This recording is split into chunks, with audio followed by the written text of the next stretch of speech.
Good morning. This is Akashvani. I'm Sanjay Mattu with the World News.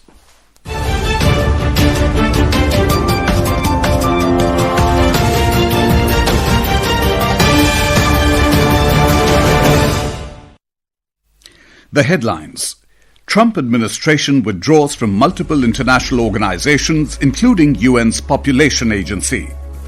External Affairs Minister S. Jaishankar says India and France working together to stabilize global politics. Documents reveal Pakistan begged US for help as India showed its might with Operation Sindoor. US President Donald Trump says Venezuela will use revenue from new oil deal to purchase American-made goods. And ICC Women's T20 World Cup 2026 qualifier fixtures announced.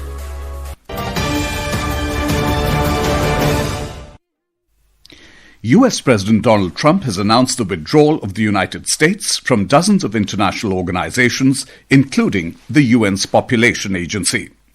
Trump yesterday signed an executive order stopping US support for 66 organizations, agencies and commissions after ordering a review of American participation and funding.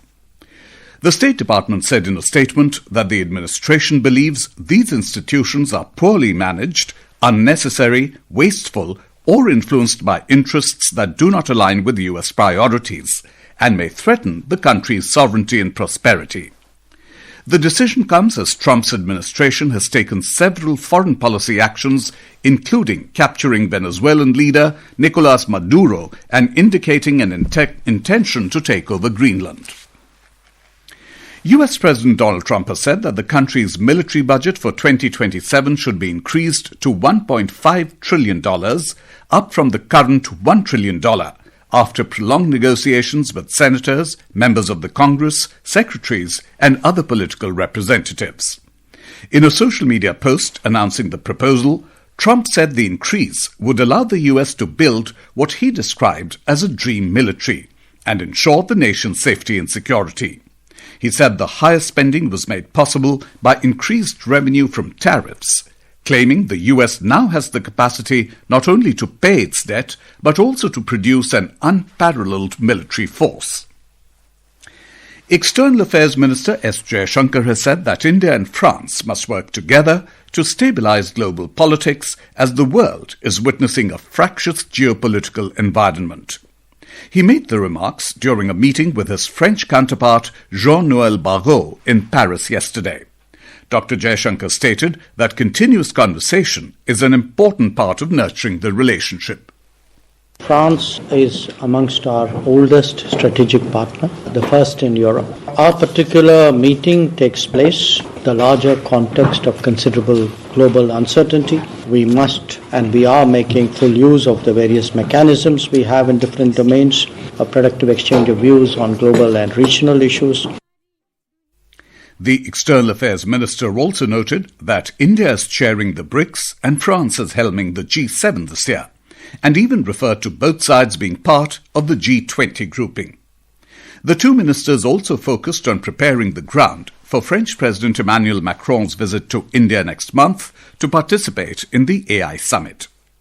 Meanwhile, Dr. Jaishankar has said that the world is under churn and there have been overarching developments that could redefine the global order itself. In his remarks at the India-Weimar format meeting, he appreciated the invitation for the Weimar format meeting, where his counterparts from France, Germany and Poland participated. This is Akashvani. You're listening to World News. We bring you the top international news and updates from around the globe. Documents released under America's Foreign Agents Registration Act show that India's Operation Sindoor, after the Pahalgam attack in April last year, had shaken Pakistan. It said Pakistan pleaded with the United States for help, even offering more investments, special access and critical minerals in exchange. Pakistani diplomats and defense officials reached out more than 50 times over emails, phone calls and in-person meetings to several US officials and intermediaries, and even the US media amid the operation. Operation Sindoor was India's response to a barbaric Pakistan-sponsored terrorist attack on tourists in Pahalgam in Jammu and Kashmir. On the night of May 6 and 7, India destroyed and severely damaged multiple terror infrastructure sites in Pakistan and Pakistan-occupied Kashmir. India's Chief of Army Staff, General Upendra Dwivedi, continued high-level engagements on the first day of his official visit to Sri Lanka, holding talks with the country's political and military leadership and underlining the growing depth of bilateral defence cooperation. Our correspondent reports that the visit featured discussions on regional security, professional military exchange and tangible support to the Sri Lankan army.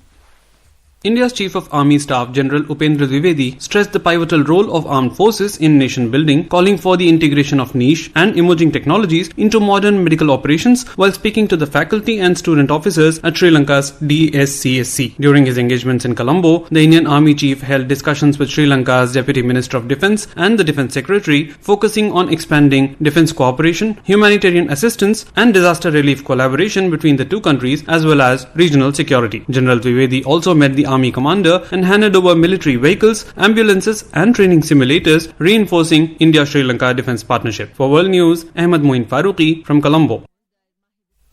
US President Donald Trump has said Venezuela would use revenue from a new oil deal exclusively to purchase American-made goods.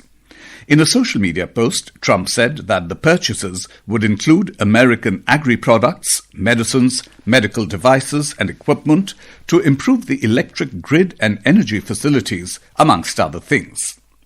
Earlier, President Trump had also stated that the interim authorities in Venezuela would turn over between 30 and 50 million barrels of sanctioned oil to the United States.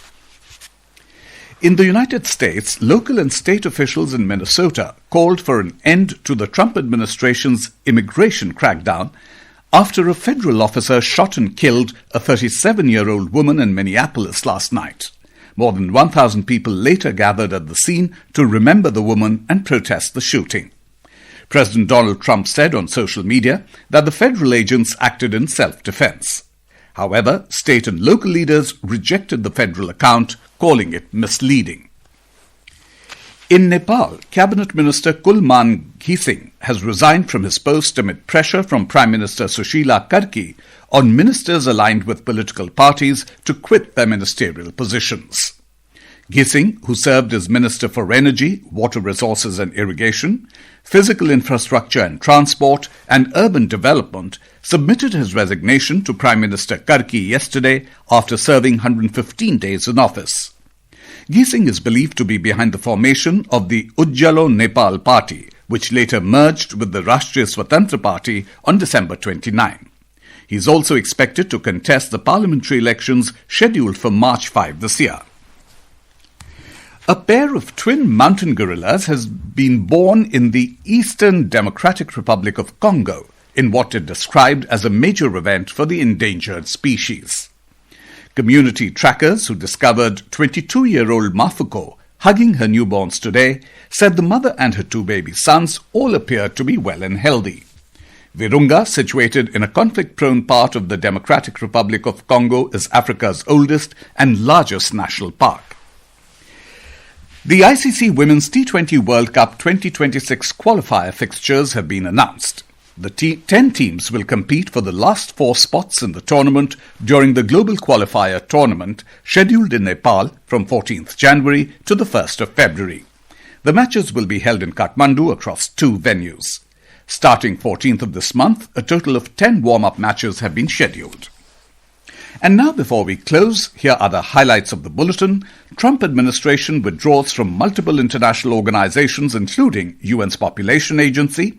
External Affairs Minister S. Jaishankar says India and France working together to stabilize global politics. Documents reveal Pakistan begged US for help as India showed its might with Operation Sindoor. US President Donald Trump says Venezuela will use revenue from new oil deal to purchase American-made goods. And ICC Women's T20 World Cup 2026 qualifier fixtures announced. And that is the end of this news bulletin.